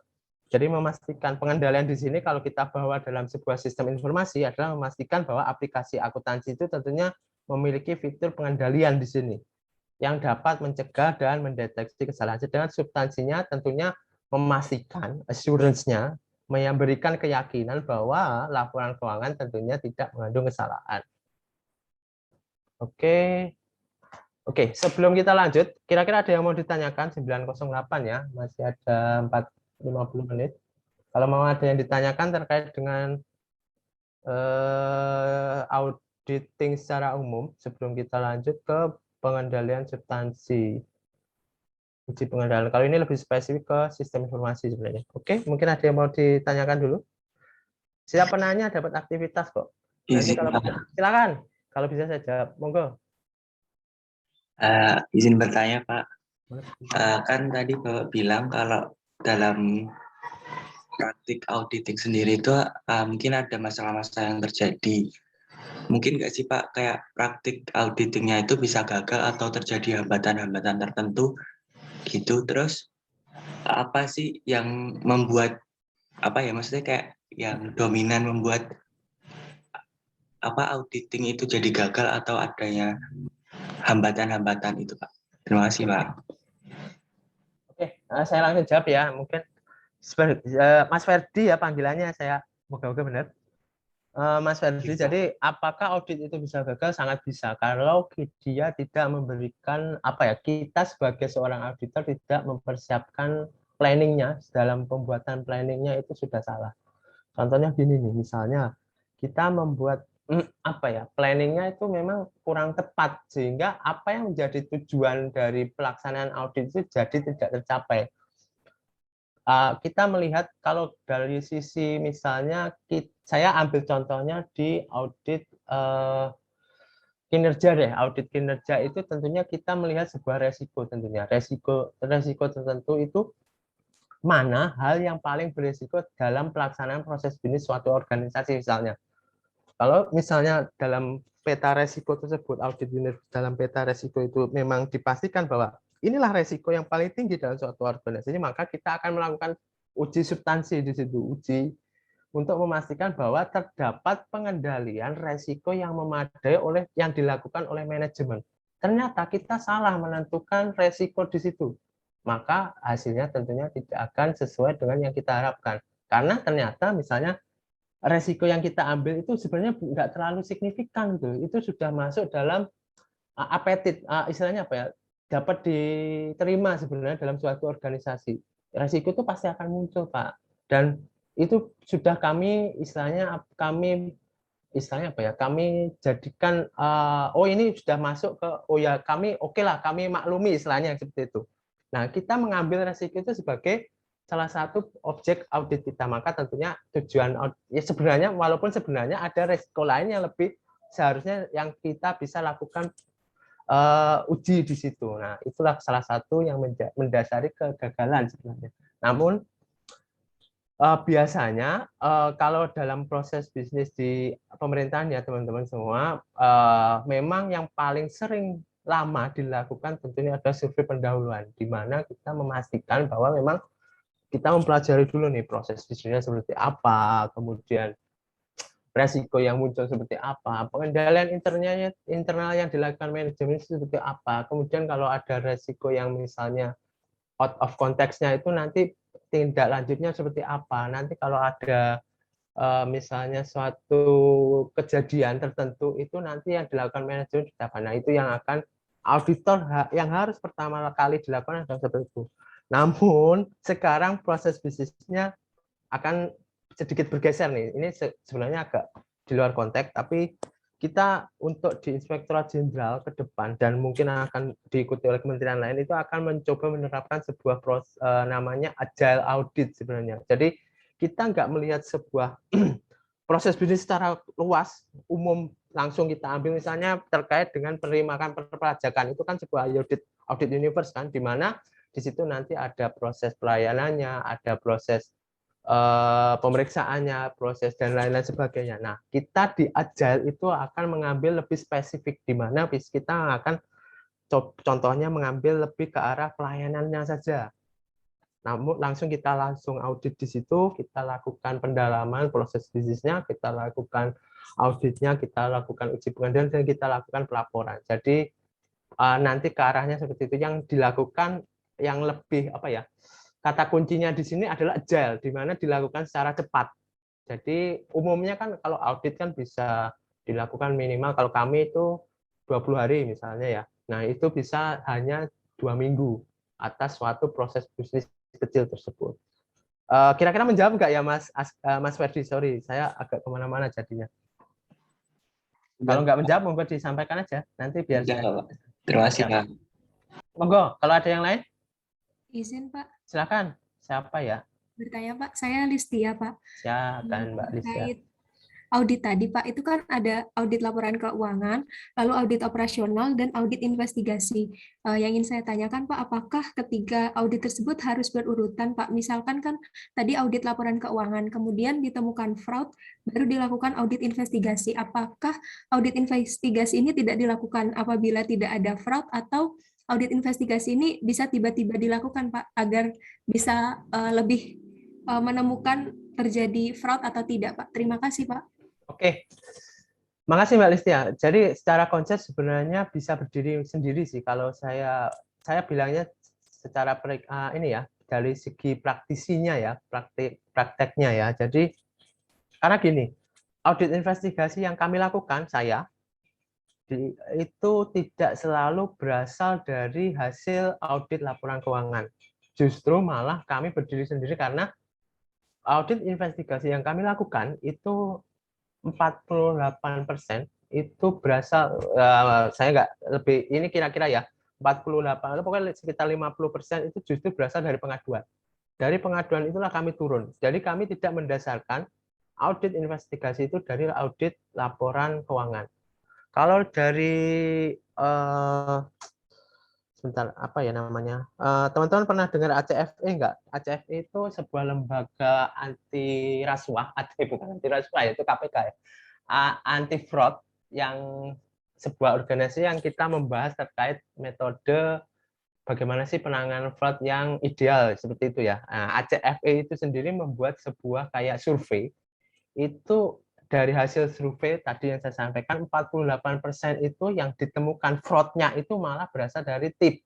Tip itu maksudnya adalah pengaduan yang berasal dari baik maupun masyarakat maupun internal pegawai itu sendiri. Sedangkan proses audit laporan, audit lah istilahnya ya, audit baik kinerja, audit laporan keuangan atau maupun lain-lainnya itu hanya 15% yang dapat menghasilkan fraud kalau nggak salah. Nanti monggo dicek ACFE tahun report to the nation tahun 2020 saya lupa. Nah, sedangkan 11%-nya itu apa ya kemarin ya? Itu dari manajemen itu sendiri. Jadi memang tidak selalu berurutan Mbak Listia. Kadang bisa berdiri sendiri dan kadang bisa juga langsung berurutan. Tapi umumnya itu sesuai dengan tujuan audit yang dilakukan. Jadi tentunya kalau audit laporan keuangan tentunya spesifik untuk menilai kewajaran suatu laporan keuangan kan. Nah, sedangkan operasional tentunya lebih ke arah kinerja atau operasional suatu perusahaan. Nah, audit investigasi itu proses bisnisnya tentunya adalah mencari sebuah pembuktian, biasanya pembuktian atas suatu kejadian fraud. Nah, seperti itu Mbak Listia, semoga menjelaskan. Jadi memang nggak selalu berurutan, tapi bisa juga berurutan. Menjelaskan ya, moga-moga nggak membingungkan ya kalimat saya. Saya biasanya. Ya, Pak. Terima kasih, Pak. Oke, ada lagi yang mau disampaikan? Nanti dicatat ya, siapa yang nanya, siapa itu monggo dicatat. Nanti silahkan diberikan kepada saya. Oke, saya lanjut dulu. Kalau pengendalian aplikasi tentunya memastikan bahwa aplikasi, di sini kita bicara terkait dengan audit laporan keuangan, aplikasi akuntansi memiliki alat kendali yang dapat menemukan, mencegah terjadinya kesalahan input, tidak lengkapan, tidak konsisten, tidak valid, dan duplikasi yang dapat dibaca di slide ini. Dan memastikan kan berarti ada keyakinan bahwa kita assurance tadi, alat kendali dalam aplikasi itu memang efektif di situ, memang benar-benar berjalan. Jadi nggak cuma sekedar omongan di awal bahwa, oh iya Pak, aplikasi kami itu udah luar biasa oke Pak. Jadi ketika kami input A itu pasti hasilnya A, nggak mungkin kita ketik A itu keluarnya 1. Tapi ketika kami coba, ternyata kita coba sebagai auditor, ternyata ketik A keluarnya angka 9 ternyata. Oh berarti kan omong kosong istilahnya seperti itu. Nah, itulah fungsi auditor, memastikan, memberikan keyakinan di sini. Kalau substansi tentunya memastikan laporan keuangan, berarti kan ada output-nya. Output atas laporan output atas aplikasi akuntansi itu adalah laporan keuangan kan. Nah, di situ benar nggak sih laporan keuangan yang dihasilkan dari aplikasi ini? Kalau kita hubungannya terkait dengan DAPK dan sistem informasi tentunya itu benar-benar sesuai dengan yang diharapkan dari sebuah aplikasi tentunya kan. Apakah ada salah input kah? Ada kemungkinan seperti itu enggak? Nanti akan kita bisa trace back ke belakang. Ini adalah pendekatan. Nah, ini sebenarnya dulunya itu nggak tahu saya juga nggak mengalami. Uji pengendalian secara manual itu saya nggak mengalami. Dulu itu katanya memang ketika ada aplikasi itu kita harus mencetak. Jadi data dan output itu harus mencetak semua. Jadi memang kita nggak bisa langsung melihat dalam proses bisnis aplikasi atau langsung melihat ke database misalnya kan. Tapi kita harus mencetak satu-satu nih. Mencetak satu-satu itu karena secara manual kita melihat apakah oh ini benar. Kemudian kode pemrogramannya berarti kan ada bahasa pemrograman tertentu. Kalau dulu saya nggak tahu bahasanya. Kalau sekarang kan umumnya bisa macam-macam ya, ada PHP dan C+ dan seterusnya, ada banyak. Nah itu harus dicetak juga. Kita lihat, oh ini ada salah titik koma nih, nah seperti itu. Karena kalau sekarang tentunya sudah dibantu dengan berbantuan komputer. Kalau dulu kita harus sampling, karena nggak mungkin kita harus melihat satu-satu. Kalau proses bisnisnya kita lihat dicetak, terus kita lihat satu-satu. Nah, sedangkan dengan penggunaan berbantuan komputer, kita bisa melakukan secara simultan di sini. Kita bisa, tidak perlu sampling juga bisa selama memang memadai ya. Kalau Excel itu ada batasannya, misalnya 1 juta data, 1 juta sel, maka ya itu yang bisa kita pakai di situ untuk melihat seluruh populasi misalnya. Nah, seperti itu ya. Oke. Ini konsep dasarnya. Kalau ini sebenarnya lebih ke arah akuntansi ya. Moga-moga saya nggak out of date atas apa yang saya sampaikan. Jadi sebenarnya sistem proses akuntansi, siklus akuntansi itu sebenarnya dibagi 3, yaitu adalah input, ada prosesnya, dan ada outputnya. Inputnya tentunya ada sebuah transaksi, transaksinya tentunya ada sebuah bukti pendukungnya, ada sebuah saldo awal, tentunya ada modalnya. Nah, di situ kita lakukan proses di sini. Proses itu adalah tentunya melakukan penjurnalan, mempostingnya, terus ada adjustment dan ada closing dan seterusnya. Dan outputnya itu tentunya ada laporan keuangan itu sendiri, di mana di dalamnya ada neraca, laporan laba rugi, arus kas. Nah, kita sebagai auditor, sebelumnya sistem pengendalian internal tentunya memastikan bahwa proses input, proses bisnis, proses dan output itu tentunya berjalan sesuai standar yang ditetapkan. Nah, kalau kita sebagai auditor tentunya adalah menguji apakah SPI-nya itu berjalan, apakah inputnya itu telah benar dilakukan, kemudian prosesnya itu kita uji, oh benar atau enggak sih sebenarnya output itu benar atau enggak, seperti itu. Nah, ini adalah proses audit secara umum sebenarnya. Jadi kita harus melakukan planning di sini. Jadi apa tujuan kita, apa kita tentukan langkah kerja kita apa sih, ruang lingkupnya sejauh apa yang akan kita lakukan misalnya. Kemudian nanti siapa yang harus kita hubungi untuk kita lakukan wawancara misalnya. Lalu misalnya apalagi ya, sejauh apa kita harus memahami proses bisnisnya tentunya. Nah, di sini kita next step-nya tentunya memperoleh obtain understanding of internal control and assess control risk. Tentunya kita harus memahami resiko apa yang kemungkinan akan muncul dalam suatu proses bisnis. Dari situ kita akan lakukan uji apakah memang atas resiko yang muncul tadi memang telah ada mitigasinya yang dilakukan oleh manajemen, seperti itu. Nah, di sini kemudian kita lakukan substansi tes, complete the audit, dan kita sampaikan hasilnya dalam sebuah laporan audit. Ini secara umum saja, bisa dibaca di bukunya siapa ya? Keso ya. Teman-teman pakai apa ya praktik auditing ya? Mungkin bisa dibaca di situ. Ini nyuplik dari situ sebenarnya. Tentunya ini adalah sebuah bentuk salah satu proses planning and design of audit approach. Jadi pendekatan audit, planning itu apa sih? Perencanaan dan sebuah desain. Pendekatan audit yang bisa dilakukan seperti apa ya? Seperti ini kita bisa komunikasi, tentunya kita komunikasi dengan kliennya, kemudian kita sampaikan, oh nanti rencana kerja kita seperti ini dan seterusnya. Kita harus memahami klien bisnis industri, kita mengakses, menilai sebuah resiko bisnis yang terjadi dalam sebuah entitas dan seterusnya. Itu adalah P1. P2-nya tentunya kita melakukan tes, sebuah kontrol, tes and control atas sebuah substansinya sebenarnya, substansi dari sebuah proses bisnis. Kita rencananya seperti apa sih? Apakah nanti kita kalau misalnya resikonya di luar apa yang telah dapat diterima, maka nanti apakah kita berencana untuk menghilangkan resiko tersebut atau mengurangi resiko tersebut sampai batas di mana dapat diterima gitu atau dapat dimaklumi misalnya. Nah, seperti itu. Itu phase kedua. Phase ketiga kita melakukan analytical procedure. Di situ kita melakukan pengujian substansinya, pengujiannya, melakukan tesnya atas sebuah kunci istilahnya key item itu adalah kayak yang menjadi poin utama dalam sebuah proses bisnis misalnya seperti itu. Kemudian baru kita lakukan pelaporan di sini. Pelaporannya tentunya nanti ada standarnya, kita harus menyampaikannya kepada auditi, kemudian nanti kita sampaikan, kita expose, kita jembrengkan. Oh ini loh yang kita temukan. Ternyata dari audit, oh ini sebenarnya bukan lagi menjadi resiko Pak, karena di kami sudah ada gini-gini. Oh oke. Buktinya mana? Oh ini loh Pak, buktinya. Oke, bisa diterima, maka rekomendasi atau temuan dari kita bisa kita coret. Seperti itu sih. Sorry. Ini uji pengendalian atas sistem yang manual. Sistem manual itu masih sangat lama ya, apakah berjalan seharusnya.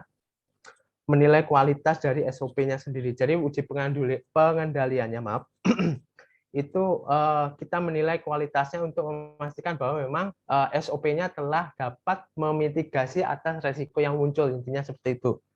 Dan menguji apakah suatu sistem nggak selalu sistem informasi ya, tapi sebuah sistem yang berjalan dalam sebuah proses bisnis itu memang seharusnya berjalan sesuai sebagaimana yang ditetapkan. Nah, nanti hasil pengujian ini akan menentukan luas dan dalamnya pengujian substansi. Oke, ini ada salah satu contoh uji substansi itu seperti apa sih, untuk apa sih? Nah, ini seperti ini, memastikan transaksi dicatat secara akurat dan lengkap, saldo valid untuk memastikan kalau atas saldo itu berarti saldo awalnya itu valid, kemudian saldo akhirnya itu akurat dan seterusnya. Karena saya agak percepat, tinggal setengah jam ya. Dan uji pengendalian kalau terkomputerisasi bedanya tentunya kita menggunakan sebuah tools tertentu untuk menilai pengendalian yang dilakukan. Oke, saya skip. Bedanya sama, tujuannya sama tentunya untuk menilai apakah memang telah berjalan dengan seharusnya. Tekniknya tentunya berbeda, penggunaan komputer maupun tidak komputer. Intinya seperti itu. Oke, saya skip saja. Kenapa berbeda sebenarnya? Karena memang penggunaan komputer itu akan membawa perubahan signifikan sebenarnya. Cara bertransaksinya beda dari semula. Misalnya kalau proses bisnis di sebuah bank, kita mengambil uang itu dulu, kita harus antri ke teller, sekarang kita bisa lewat ATM. Seperti itu contoh singkatnya. Nah, seperti ini. Pelayanan oleh mesin maupun dengan pelayanan oleh human atau oleh manusia secara langsung. Kemudian ada cara pengolahannya. Dulu kita pakai ngetik, nulis secara manual, sekarang bisa melakukan aplikasi tertentu, misalnya pakai Bitcoin juga luar biasa, itu bisa menggunakan aplikasi tertentu untuk membantu kita dalam pencatatannya dulu. Sekarang pengolahan datanya bisa menggunakan, dulu pakai buku besar, nyatet manual, sekarang bisa pakai aplikasi tertentu, software, dan menyimpannya dalam database. Komunikasi dulu kita harus lewat surat, datang langsung, sekarang bisa lewat Zoom, bisa lewat social messenger, bisa lewat email, surat elektronik, dan seterusnya. Cara penyajiannya dulu kita harus nyetak satu-satu ditempel di OHP, kalau dulu teman-teman masih merasakan nggak ya? Ditempel di white sheet atau tulis manual, sekarang kita bisa pakai slide, PowerPoint, multimedia, bisa pakai yang online itu saya lupa namanya, seperti itu. Perangkat kelasnya dulu pakai kalkulator, pakai buku, dan sekarang cukup pakai laptop atau PC. Oke, keahliannya tentunya sebenarnya nggak terlalu banyak berbeda. Dulu maupun sekarang tentunya harus memiliki konsep, kita harus memahami konsep terkait audit itu sendiri dan akuntansi pasti. mau terkomputerisasi maupun yang manual, kita harus memiliki itu. Sedangkan sekarang tentunya kita harus menambah dengan memiliki pemahaman terkait dengan sistem informasi atau teknologi informasi. Ya, konsep database-nya, terkait dengan penggunaan komputernya itu sendiri dan seterusnya. Ini apa ya? Audit auron. Oh, ini nggak begitu penting. Nah, sebenarnya poinnya secara sama, teman-teman dilihat di sini. Ini bentar ya, saya coba. Emang ada apa? Oh, out of the box aja nih kontennya. Jadi poinnya sebenarnya sama. Jadi lebih ke arah penggunaan tools sebenarnya kan. Menelaah resiko sama reviewnya tentunya kalau kita pendekatan manualnya administratifnya, kalau sekarang kita bisa melihat secara luas, secara umum, dan secara penggunaan aplikasi. Kalau dulu kan kita lewat accounting-nya tentunya dari proses pencatatannya. Sekarang kita bisa melihat dari proses aplikasinya, karena aplikasi itulah yang melakukan proses akuntansi atas suatu unit organisasi. Sifatnya sama, compliant, kepatuhan, dan substansi. Kalau pengujiannya bisa dulu pakai manual, sampling, sekarang bisa TAPK, bisa sensus berarti semua, atau sampling, data dan seterusnya. Oke, manual bisa teman-teman lihat, ini harusnya teman-teman sudah dapat. Kalau manual tentunya kita ada bukti, terus kita lakukan jurnal, kita posting, kita susun raca lajurnya, kemudian kita susun laporan keuangan, dan hasilnya adalah laporan keuangan itu sendiri. Sedangkan dulu sekarang, kalau untuk yang akuntansi berbasis komputer, tentunya ada bukti kita rekam ke dalam aplikasi. Aplikasi tersebut, kalau kita sebutnya sebagai input, ini adalah input, akan masuk ke dalam database. Dari database lah nantilah kita akan lakukan proses. Prosesnya tentunya di sini ada tools namanya untuk melakukan jurnal secara otomatis misalnya. Nah, dari situlah ada output. Outputnya adalah laporan keuangan. Ini apa ini ya? Ini secara umum ya. Jadi komputer programnya nanti akan menginput ke database, kemudian akan ada program untuk membuat sebuah report. Reportnya berupa jurnal, ledger, subledger maupun report laporan keuangan itu sendiri. Nah, kalau peran auditornya di sendiri adalah menguji ini. Proses bisnisnya ada pengujian di tiga hal ini. Yang pertama tentunya adalah pengujian aplikasi itu sendiri, apakah Anda memang bisa menghasilkan sebuah report yang memadai. Kemudian validitas tentunya kelengkapan. Jadi ketika seorang user itu menginput ke dalam aplikasi dan nanti akan masuk ke dalam database itu apakah memang telah minim atas kesalahan, misalnya ada human error-nya enggak, ada valid enggak yang diinput itu. Misalnya 1000 diinputnya ternyata ada salah input menjadi 10.000 misalnya. Nah, situlah kita fungsi auditor di situ. Dan tentunya terakhir auditor tentunya memeriksa akurasi dan substansi dari hasilnya, dari outputnya. Outputnya tentunya kita lihat jurnalnya, kita ini benar nggak sih yang telah disajikan berdasarkan dari bukti yang kita miliki di awal terkait inputnya. Ketika inputnya 1000 ternyata kok jurnalnya 10.000, berarti kan ada salah di mana nih?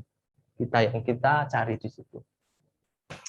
Oke, ini adalah alurnya sebenarnya. Ini umumnya yang dipakai oleh seorang auditor adalah traceback, berlaku mundur. Sedangkan kalau kita proses sebagai akuntan tentunya kalau input itu alurnya maju ya. Jadi kita ada transaksi, kita ada sebuah bukti pendukung, lalu kita buat jurnal. Sedangkan kalau auditor itu lihatnya dari laporan keuangan dulu, dari hasil akhirnya dulu. Output ini ketika ada di sebuah laporan keuangan, itu benar nggak sih yang dihasilkan, yang disampaikan dalam laporan itu benar nggak? Maka kita butuhkan tentunya buktinya. Buktinya apa? Bukti pendukungnya seperti apa? Contohnya seperti ini nih. Misalnya tercatat dalam piutangnya adalah 2.500.000, maka kita harus memastikan memang benar ya 2.500 ya. Tentunya kita bisa melihat ke buku besar piutangnya. Kemudian dari situ tentunya kita lihat jurnalnya. Baru mundur kita lihat invoice-nya. Dari situ kita lakukan pengujian. Memang benar nggak sih invoice itu urut nggak misalnya. Kemudian apakah memang tercatat secara benar nggak dan seterusnya. Itulah audit, mekanisme auditnya. Ini adalah secara umum ya. Jadi accounting as information system itu ada banyak, ada pecahan sebenarnya. Jadi dibagi menjadi proses-proses bisnis yang menjadi lebih spesifik. Salah satu contohnya misalnya di sini ada inventory, ada fixed asset, aset tetap, ada payroll, pemberian gaji. Jadi akan dibagi-bagi menjadi spesifik. Nah, itulah yang bisa kita lakukan audit di sini. Jadi lebih spesifik di sini, dan information systemnya kan secara aplikasi kan umum tuh. Nah, kita bisa mengambil sebuah modul istilahnya ya, modul terkait penerimaan. Nah, modul penerimaan itulah yang nanti akan kita lakukan audit secara spesifik. Contohnya seperti ini. Jadi memang ada financing cycle-nya, ada siklus pengeluarannya, ada terkait dengan human resource-nya. Jadi human resource nanti akan berhubungan dengan payroll-nya misalnya, terkait dengan misalnya kalau ada apa ya, reward-nya misalnya, atau nanti berpengaruh terkait dengan kenaikan gaji atau enggak misalnya, seperti itu. Saya skip aja. Nah, ini ada beberapa jenis kategori karena waktunya tinggal dikit ya, saya percepat. Jadi ini enggak terlalu begitu penting ya, karena sebenarnya gini, proses audit TABK sendiri itu ada tools-nya. Tools-nya itu macam-macam dan bisa dipakai oleh siapapun sebenarnya, dan itu ranahnya bisa luas ke data analitik juga sebenarnya. Jadi TABK, data analitik, dan proses bisnisnya yang terkait itu bisa menjadi lebih luas.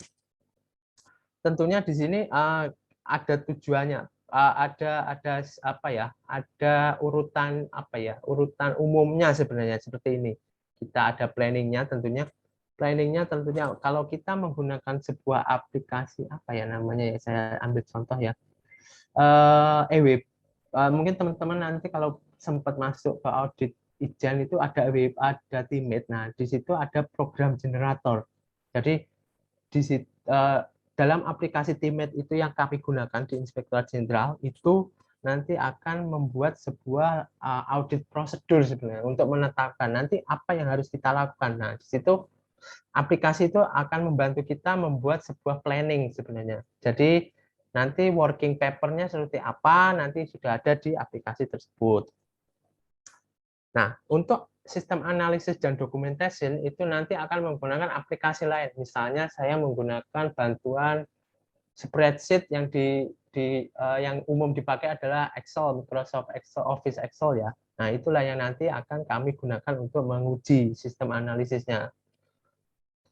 Sistem testingnya di dalamnya ya salah satunya tentunya menguji apakah mengecek ada duplikasi, ada salah input, dan seterusnya. Paralel itu adalah membandingkan dua hal. Jadi parallel simulation, jadi ada dua data, nanti kita compare secara langsung. Apakah nanti memang valid nggak sih dua data tersebut misalnya. Data. Nah, ini lebih ke arah apa ya? Lebih ke arah kevaliditasan atas suatu data. Misalnya kita memastikan suatu aplikasi itu enak digunakan atau enggak sih sebenarnya ketika saya input itu ada lag time-nya misalnya, atau misalnya ketika saya input satu itu ada kayak apa ya, save karakternya enggak sih, jadi ketika input satu nanti akan muncul kalimat yang umum, atau ada fitur-fiturnya ketika saya klik itu langsung menuju ke fitur tertentu misalnya, dan seterusnya. Dan apakah ada utilities-nya atau fungsi tertentu, bisakah di print, bisa di copy, dan seterusnya. Yang itu nanti berhubungan kepada penilaian sebuah aplikasi. Di continue apakah language-nya dan seterusnya. Oke, saya lanjut langsung ya. Word processing, spreadsheet. Nah, ini ada beberapa contoh aplikasi umum yang dipakai terkait word processing. Kalau umumnya Microsoft Word, spreadsheet, tentunya Excel, database itu bisa pakai database ya, akses. Nanti membacanya menggunakan SQL dan seterusnya. Web browser-nya kita, kalau tentunya nanti bisa menggenerate sebuah laporan keuangan yang langsung ke online, maka penggunaan web browser, dan time and billing tentunya penggunaan waktu. Oke, ini adalah contoh aplikasinya. Secara umum ya, overview-nya ada Teammate, MS Project, Mind Map, Program Audit, Task Control, Prosedur Analysis, dan seterusnya. Laporan audit, kalau kita umumnya pakai PowerPoint, kita tetap pakai Word sih. Hasilnya projectnya nanti hasilnya adalah Word, dan seterusnya. Nah, oke. Waktunya tinggal sedikit, saya langsung mencoba ke pengendalian intern karena ini masuk sebagai konsep. Mohon maaf ya, moga-moga nggak terlalu apa ya, informasi apa ya, istilahnya terlalu banyak informasi terus akhirnya mumet misalnya atau bingung, tapi semoga ini sedikit menjelaskan saja. Saya sekarang mau memberikan kesempatan. Bedanya pengendalian internal sama audit apa? Ya, silakan, ada yang mau berpendapat. Saya sambil minum ya, izin. Ayo, aktivitas kalau mau. Kalau enggak saya lanjut untuk mempersingkat waktu. Ada yang mau berpendapat? Ini saya langsung bukakan sebenarnya. Izin berpendapat, Pak. Silakan. Maaf bila salah. Enggak apa-apa. Siap, Mbak Helen ya? Helen atau Aprilia? Helen, Pak. Helen. Ya, jadi menurut saya secara umum pengendalian internal dengan audit itu sebenarnya sama saja, Pak. Cuman kalau pengendalian internal itu bisa dilakukan oleh manajemennya langsung gitu. Terus kalau audit itu mungkin biasanya internal audit di luar manajemen gitu, Pak. Mungkin seperti audit independen gitu, Pak. Oke. Ada lagi yang mau berpendapat? Silakan. Makasih ya Mbak Ele. Izin, Pak. Silakan. Menurut saya pengendalian internal itu sebelum laporan keuangannya dihasilkan. Sedangkan kalau audit itu setelah laporan keuangannya dihasilkan, seperti itu, Pak. Oke. Makasih Mbak Novelin. Saya dua aja ya, nggak apa-apa ya. Secara umum sebenarnya benar. Jadi pengendalian intern itu lebih sering dilakukan oleh manajemen. Jadi kalau teman-teman pernah dengar terkait dengan 3 line of defense, itu dibagi 3 sebenarnya terkait dengan pengendalian internal. Nah, pertama itu dilakukan oleh manajemen itu sendiri, kemudian dibagi lagi oleh unit kepatuhan internal atau SPI itu apa? Sistem pengendalian internal. Dan terakhir adalah tentunya audit internal eksternal itu sendiri, yaitu di luar sistem dari manajemen itu sendiri. Sedangkan misalnya SPI itu masih di bawah manajemen, jadi tetap bertanggung jawab pada manajemen, sedangkan audit yang 3 line defense terakhir, ini misalnya audit internal organisasi atau mungkin malah eksternal. Oh sorry, ini SPI ya, sorry. Jadi audit internal yaitu Ijen, maka dia akan bertanggung jawab kepada organisasi utamanya. Jadi enggak terkait. Misalnya saya memeriksa DJP, maka DJP itu ada manajemen DJP itu sendiri, pajak, ada unit kepatuhan internal DJP itu sendiri yaitu Kisda. Nah, Ijen itu adalah nanti menilai DJP itu untuk dilaporkan ke Menteri Keuangan. Sedangkan kalau Kisda itu bertanggung jawab kepada Direktorat Jenderal Pajaknya. Moga-moga menjelaskan. Tentunya pengendalian internal itu tentunya adalah pengendalian akuntansi dan administrasi sendiri, yaitu kalau konsepnya di entitas private tentunya adalah menjaga kekayaan, memastikan bahwa tidak ada kebocoran lah istilahnya, atau tidak telah sesuai lah, telah operasional, telah berjalan sesuai ketentuan, terus menghasilkan keuntungan misalnya untuk yang profit bisnis ya, bisnis profit, kemudian memeriksa ketelitian dan kebenaran data. Sedangkan administrasinya tentunya efisiensi dan efektivitas dan dipatuhinya kebijakan manajemen. Jadi secara umum pengendalian internal itu dibagi 3, yaitu terkait dengan operasi, reporting, dan compliance. Operasinya terkait dengan proses bisnisnya tentunya, reporting terkait dengan pelaporannya, dan compliance terkait dengan kepatuhannya atas suatu peraturan yang berlaku, atau bisa jadi terkait dengan standarnya yang berlaku seperti itu. Oke, jadi ini ada bisa dijelaskan di slide selanjutnya, yaitu tercapainya tujuan kegiatan secara efektif, reporting pelaporannya tentunya dari kepada stakeholder maupun pada eksternalnya, misalnya itu telah wajar disampaikan, wajar disajikan sesuai standar yang berlaku. Sedangkan compliance tentunya adalah kepatuhan terhadap perundang-undangan yang berlaku. Saya skip. Manajemen harus membangun. Nah ini sebenarnya lebih ke arah penggunaan COSO ya, dan COSO itu sangat American based sebenarnya, dan di Inggris itu malah nggak kenal COSO. Dia pakainya apa ya kemarin ya?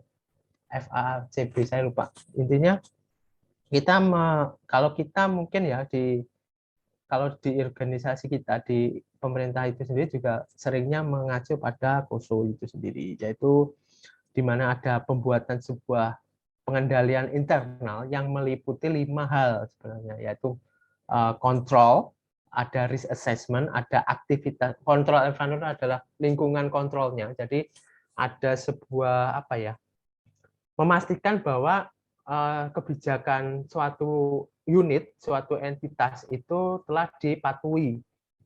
Jadi nanti kita di sini ada proses seperti memaksakan bahwa nanti kalau misalnya Anda melakukan sebuah kecurangan, maka Anda akan dipecat, misalnya seperti itu, di sebuah lingkungan pengendalian ya. Sedangkan risk assessment tentunya ada penilaian resiko. Jadi mana saja sih proses bisnis yang paling beresiko atas sebuah unit. Nah, itu kita nilai, kita assess. Oh, ini dapat diterima. Oh, ini seharusnya memang di luar. Nanti mitigasinya seperti apa? Contohnya seperti itu. Kontrol aktivitinya tentunya itu adalah perpanjangan dari risk assessment. Nanti aktivitas kontrolnya atas sebuah resiko itu apa aja misalnya. Nah, information and communication tentunya bagaimana cara mengkomunikasikan kepada baik pihak internal maupun pihak eksternal. Bisa dalam bentuk kebijakan atau laporan keuangan tertentu, laporan keuangannya benar nggak seperti itu. Nah, monitoring itu adalah bentuk sebuah apa namanya, memonitor lebih ke arahnya apakah memang terdapat ada apa ya, ada defisiensi atau istilahnya apa ya, ada kayak celah nggak sih, celah hal tertentu yang mungkin muncul dalam sebuah konsep pengendalian internal secara umum di situ. Saya langsung skip, mohon maaf biar sesuai jadwal. Pengendalian umum tentunya berlaku untuk organisasi secara keseluruhan, sedang dimaksudkan agar seluruh pengendalian berjalan secara efektif. Di sini pengendalian terhadap akses, contohnya nanti akan saya coba jelaskan. Sedangkan aplikasi itu lebih ke arah aplikasi tertentu saja. Apakah memastikan misalnya akurasinya benar, inputnya dan seterusnya. Oke, ini akan saya coba jelaskan. Nah, pengendalian umum itu ada 4. Pengendalian umum secara ada 4, yaitu terkait dengan aksesnya, pengendalian perubahannya, pengendalian pada pengembangannya, dan pengendalian terhadap operasi program itu sendiri. Gini, saya coba analogikan pakai apa ya enaknya ya, biar lebih dapat gambaran. Jadi teman-teman asumsikan mempunyai sebuah rumah tinggal, tempat tinggal. Nah, pengendalian terhadap akses itu adalah siapa yang memiliki kunci rumah dan siapa yang dapat membuka pintu rumah itu sendiri.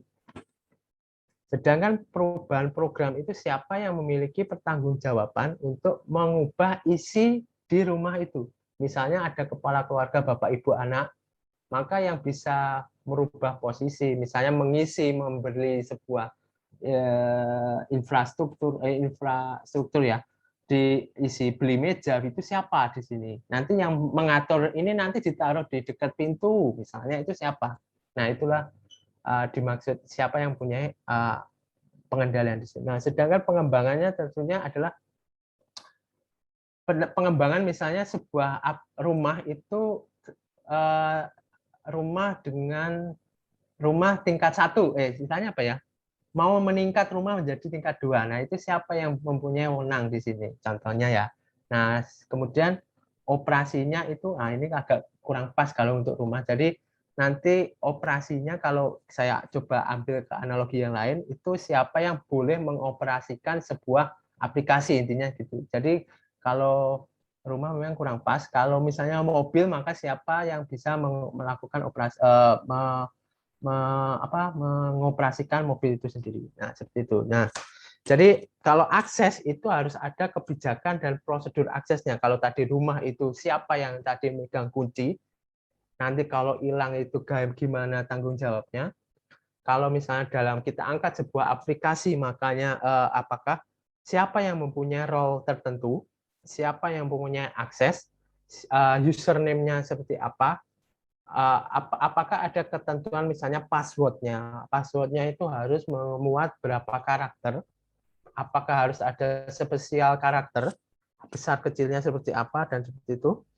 Kemudian nanti aksesnya itu sejauh apa? Apakah saya misalnya mempunyai akses kepada aplikasi DJP online itu? Nanti saya bisa mempunyai akses sampai mana misalnya? Apakah hanya bisa mengakses untuk halaman muka saja? Ataukah saya bisa mengubah database-nya? Apakah saya bisa menghapus suatu fitur tertentu? Nah, seperti itu. Kemudian di sini juga harus ada pemisahan fungsi sebenarnya. Jadi saya seorang pelaksana di DJP itu, saya batasan fungsinya sampai apa? Apakah saya bisa melakukan sampai awal sampai akhir atau hanya terbatas pada fungsi tertentu. Misalnya saya pelayanan itu ya bisanya cuma menginput dokumen yang masuk sebenarnya. Saya nggak bisa merubah, saya nggak bisa sampai melakukan pemeriksaan karena itu memang fungsi saya bukan di situ. Ada enkripsinya, itu tentunya adalah bentuk keamanan. Apakah nanti ketika saya input password itu nanti juga dapat digunakan oleh orang lain, misalnya ada authentication-nya, itu adalah saya dapat apa istilahnya berhak tidaknya adanya audit logs itu lebih, apakah nanti setiap kegiatan yang ada di sebuah aplikasi itu tercatat, dan nanti ketika kita butuhkan, misalnya ada sebuah kejadian tertentu yang membuat misalnya ada akses yang tidak berhak, itu apakah nanti akan tercatat siapa yang melakukan akses dan seterusnya. Dan ada keamanan jaringan tertentu, apakah ditetapkan sebuah firewall untuk memastikan nanti ada serangan dari PO eksternal, misalnya di luar dari hacker atau orang-orang lain melalui web service. Sedangkan apakah juga seorang pegawai itu punya batasan akses untuk mengakses web services atau www atau mengakses internet sejauh apa di situ. Maaf. Nah, sedangkan untuk pengendalian terhadap perubahan itu lebih ke arah, kalau misalnya ada perubahan tertentu, itu harus ada persetujuan pejabat yang berwenang. Pak, saya ada salah input, Pak. Saya itu di sini tentunya ketika ada merubah salah input itu ada persetujuan pihak yang berwenang. Jangan-jangan itu memang sudah benar tapi diakui sebagai salah input. Oh ini benar kok, ada salah input, ya udah saya setuju, ya bisa dilakukan perubahan. Contohnya seperti itu. Nah, untuk pengembangan sistem itu ketika ada penambahan fitur tertentu itu tentunya harus ada persetujuan oleh pihak-pihak tertentu. Pihak-pihak harus direview juga apakah memang dibutuhkan dalam sebuah aplikasi atau enggak, atau jangan-jangan cuma sekedar apa ya, fitur yang ya cuma ya biar ada kegiatan aja lah, biar kita nambah fitur yuk, enggak seperti itu. Tentunya ketika ada perubahan itu nanti mempengaruhi sejauh apa terhadap aplikasi yang sudah ada. Apakah nanti akan mempengaruhi database ketika saya merubah, nanti akan merubah format datanya enggak, atau nanti form-formnya nanti harus berubah atau enggak, seperti itu. Harus dipertimbangkan secara matang. Dan ada pihak yang melakukan autorisasi. Nah, terkait dengan operasinya tentunya seseorang yang bisa mengakses, bisa masuk, itu memiliki otoritas yang sesuai. Jangan sampai saya di luar sistem, maksudnya di luar sebuah institusi itu ketika login, itu bisa aja masuk. Karena nggak ada batasan, jangan sampai seperti itu.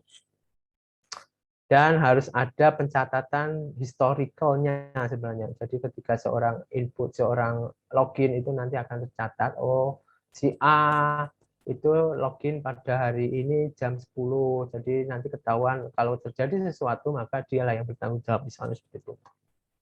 Nah, sedangkan input aplikasi secara umum itu tadi kan secara proses bisnisnya. Jadi siapa yang punya akses, siapa yang memiliki kewenangan untuk melakukan perubahan, kewenangan untuk melakukan pengembangan, dan siapa yang berhak untuk melakukan operasi. Nah, sekarang kita lebih dalam ke aplikasi itu sendiri. Semoga tidak membingungkan. Jadi, tentunya pengendalian input itu ketika kita melakukan input, itu tentunya data yang diinput itu sesuai dengan apa yang kita harapkan. Contohnya, yaitu limit check. Jadi, ketika kita batasi penginputan sebuah form itu terbatas hanya 8 karakter. Nah, limit check di sini tentunya memastikan bahwa ketika kita input 10 karakter itu nggak bisa. Gitu. Kalau range itu berarti di luar yang ditetapkan, misalnya 0 sampai 1 juta, maka ketika input di luar 1 juta itu nggak bisa. Atau di input kita min 1, maka dia akan tertolak. Completeness itu tentunya kalau tidak lengkap maka tidak dapat disimpan. Contohnya misalnya email. Email tentunya ada apa ya kriterianya ya, bahwa misalnya nama emailnya, kemudian ada dan provider provider email itu sendiri, misalnya gmail.com, maka itulah yang kelengkapannya. Jadi kalau tidak lengkap, misalnya hanya di inputnya jarvikfu@gmail.com, tidak ada maka dia tidak bisa direkam. Reasonable test itu kalau data tidak dapat direkam jika tidak lolos ke uji kewajaran tertutup. Contohnya misalnya saya melaporkannya tanggal lahir saya adalah tahun 2021, tentunya tidak mungkin. Anak baru umur 1 tahun kok udah bisa input, tentunya seperti itu contohnya ya. Balance check itu, balance test itu ketika total debit sama dengan, contohnya adalah tidak sama dengan total credit. Send chat itu tentunya kalau nilainya minus, atau selanjutnya adalah field test itu kalau teks itu seharusnya tidak bisa direkam kepada data numerik dan seterusnya. Data tidak valid tidak dapat direkam itu untuk validity check. Oke, ini ulangan, redundancy itu tentunya kalau tidak diulang-ulang itu tidak bisa direkam. Contohnya kalau sudah input atas invoice nomor 1, maka dia tidak bisa input lagi atas invoice yang sama misalnya. Jadi dia ketika sudah input disimpan untuk invoice 1 itu 1 juta misalnya, maka kita tidak bisa menginput lagi invoice 1 itu 2.500.000 karena sudah tercatat bahwa invoice 1 adalah 1 juta. Contohnya seperti itu. Kontrolnya adalah penggunaan jumlah nilai transaksinya dan seterusnya bisa dibaca. Oke. Kalau prosesnya tentunya lebih ke arah apakah nanti data yang sudah diinput itu telah dilakukan pemrosesan secara benar. Contohnya misalnya apakah misalnya data yang diinput itu lengkap atau enggak record count-nya. Jadi ketika misalnya input invoice 1 sampai 100 itu ya memang urut 1, 2, 3, 4, 5 dan seterusnya. Jangan sampai ada invoice 1, 2 loncat tahu-tahu invoice 5 gitu kan. Ada 2 invoice yang terlewat. Contohnya seperti itu. Audit trail tentunya merekam ketika ada suatu hal kejanggalan, kita bisa melihat lagi, merefer kembali atas trail yang telah dicatat. Jadi ketika ini kayaknya ada kesalahan input, mungkin kita coba lihat audit trailnya nih. Kita lihat apakah memang benar atau enggak di situ. Duplicate check ya untuk memastikan bahwa duplicate. Untuk memastikan bahwa yang data yang diproses tidak ada yang double. Nanti ada toolsnya yang insya Allah akan dijelaskan di pertemuan selanjutnya. Nanti akan ada, kita langsung praktek ke spreadsheet-nya menggunakan Excel. Echo itu tentunya memastikan bahwa memastikan bahwa benar si user itu ketika menginput itu ini benar nggak yang mau dilakukan ini atau bukan. Contohnya misalnya klik simpan, apakah Anda yakin bahwa data yang saudara sampaikan itu benar atau tidak? Nah, itulah echo check. Jadi memastikan bahwa memang itulah yang dilakukan oleh si user supaya tidak asal ketika keklik secara tidak sengaja itu tidak langsung ke proses selanjutnya. Nah, kalau rollback itu sebenarnya untuk kembali kalau misalnya ada kesalahan terus kita bisa rollback. Nah, sekarang output. Kalau output tentunya untuk memastikan bahwa hasil dari sebuah aplikasi itu akurat, lengkap, sesuai dengan apa yang telah kita input dan kita lakukan proses. Permisi Bapak. Ya. Izin mengingatkan Pak, apakah Bapak sudah mengisi portal Pak? Untuk apa ini? Absen hari ini Pak. Oh, nanti saya absen mengikuti. Jadi teman-teman nanti silakan absen dulu. Nanti saya melihat kalau ada yang kelewat, nanti saya bantu absenkan. Baik Pak, soalnya waktu tinggal 2 menit Pak. Takutnya Bapak lupa. Nggak apa-apa, kalau saya terbuka sampai akhir mata kuliah sebenarnya. Jadi nggak masalah. Teman-teman yang mungkin terbatas di sini fiturnya. Jadi teman-teman pastikan absen dulu ya, jangan sampai kelewat. Kalau ada kendala nanti sampaikan, nanti saya bantu absenkan. Oh ya, jangan lupa di screen, saya minta bantuan untuk screen capture-nya. Nah, atau udah, kalau udah nanti mohon di-share. Oke, ini terakhir ini. Jadi nanti langsung saya kasih tugas. Aduh, sorry, 1 menit. Jadi untuk output itu memastikan bahwa memang hasilnya itu telah sesuai atau tidak dengan apa yang telah kita input dan kita lakukan proses. Oke, kita langsung aja. Teman-teman, saya kasih tugas 2. Nanti kasus diskusi ini mohon dikerjakan. Jadi ada kondisi seperti ini. Nah, ini refernya pada ini nih, pengendalian umum. Jadi teman-teman bisa menjelaskan pengendalian umum atas, misalnya di sini mesin ATM nih. Jadi ketika bank menggunakan mesin ATM itu pengendalian umumnya apa? Pengendalian aksesnya apa? Contohnya siapa yang berhak untuk mengakses terhadap layanan ATM ini? Kalau ada perubahan siapa yang berhak misalnya. Jadi teman-teman jelaskan di sini secara umum. Ada 2 kasus dan dua-duanya dikerjakan ya. Kalau aplikasinya lebih kepada aplikasinya, sedangkan umumnya itu lebih ke arah di luar aplikasi ya teman-teman ya. Moga-moga tadi nggak kelewat. Jadi di luar aplikasi itu aksesnya siapa, perubahan programnya siapa, pengembangannya siapa, dan pengoperasiannya seperti apa. Ini contohnya adalah ATM ya. Kalau ini diskusikan, ini silahkan ambil salah satu. Jadi misalnya mau aplikasi Gojek, ATM, atau terkait dengan pengendalian aplikasi pada akun Facebook dan email berdasarkan pada teori yang di sini. Jadi ada input, proses, dan output. Oke. Pekerjaannya nanti dikerjakan di LMS, dikumpulkan pada tanggal maksimal tanggal berapa ya ini ya? Tanggal 7 jam 12 siang ya maksimal. Jadi masih seminggu banget. Jadi nanti silakan dibuka. Saya belum bikin LMS-nya, nanti saya up, nanti saya beritahukan di grup ya, insya Allah. Oke. Maaf Pak, apalagi? Ya, ini individu atau kelompok tadi ya Pak? Kelompok. Kelompok, baik Pak. Kelompok. Jadi jangan khawatir, kelompok dulu aja. Nanti kalau individu ada, nanti saya kasih. Tapi belum sekarang. Jadi kelompok tadi kan saya minta dibikin 6 kelompok, maka dikerjakan sesuai kelompok itu. Nanti saya akan buatkan grupnya di aplikasi LMS-nya. Karena kita diminta untuk memanfaatkan LMS ya, maka itu yang akan saya coba gunakan ya. Oke, demikian yang dapat saya sampaikan. Mohon maaf kelewat 1 menit. Ada yang mau disampaikan nggak? Silakan. Monggo, baik terkait dengan materi maupun di luar materi, silakan. Sudah saya share ya teman-teman ya, ini ya materinya. Pekan Caturan. Oke, silakan kalau ada yang mau bertanya sebelum kita akhiri.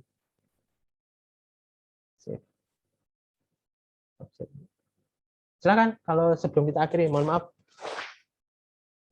maaf ini agak dipercepat karena memang tadi ada upacara sih ya. Oke, silakan. Pak izin, siapa tadi duluan? Saya silakan. izin ya Pak. Misal ada teman-teman yang mau bertanya di grup itu, boleh di luar kelas, di chat di grup WA, atau hanya di sesi Zoom aja, Pak? Oh, silakan. Silakan di luar jam. Tapi saya nggak menjanjikan langsung saya balas ya teman-teman ya, menyesuaikan waktu aja. Tapi saya akan usahakan jawab dan monggo di luar jam normal ya, jangan kalau bisa chat aja, nggak usah telepon. Kalau telepon nggak saya angkat, kalau nomornya nggak saya save soalnya ya. Kalau chat insya Allah saya jawab dan saya usahakan nanti kalau ada misalnya terkait dengan materi ya nanti saya bantu di chat tersebut. Jadi monggo aja silakan di luar jam normal sih kalau boleh, tapi kalau mau chat jam 12 nggak apa-apa, tapi saya balasnya paling pagi atau siang, silakan monggo. Ada lagi silakan. Mohon maaf nih agak dipercepat. Dan semoga nggak membingungkan, karena memang ini konsep sih, dan teman-teman harusnya udah dapat duluan ketika mendapatkan proses praktik auditing sih. Silakan sebelum kita akhiri ya, mohon maaf nih. Kalau nggak bisa kita akhiri.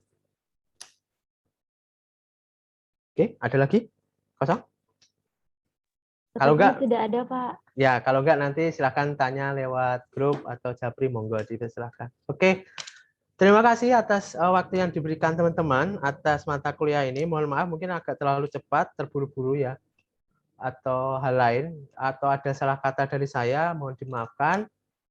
Yang jelas saya minta ambil yang baik dari saya. Kalau memang ada yang kurang tepat ya udah di skip aja. Silakan oh ini kayaknya kurang pas nih Pak. Ya udah nanti teman-teman pakai pemahaman yang memang lebih tepat daripada pemahaman saya yang memang mungkin sudah out of date istilahnya seperti itu. Oke. Terima kasih, jangan lupa isi absen. Insya Allah kita ketemu lagi minggu depan dan silakan dikerjakan tugasnya. Ya, saya kembalikan ke Mbak Tasya ya, monggo silakan meninggalkan ruangan Zoom atau gimana, monggo. Oh ya, jangan lupa screenshot-nya tolong di itu ya Mbak ya, ke WA ya Mbak ya. Baik, terima kasih Pak. Ya, makasih ya teman-teman.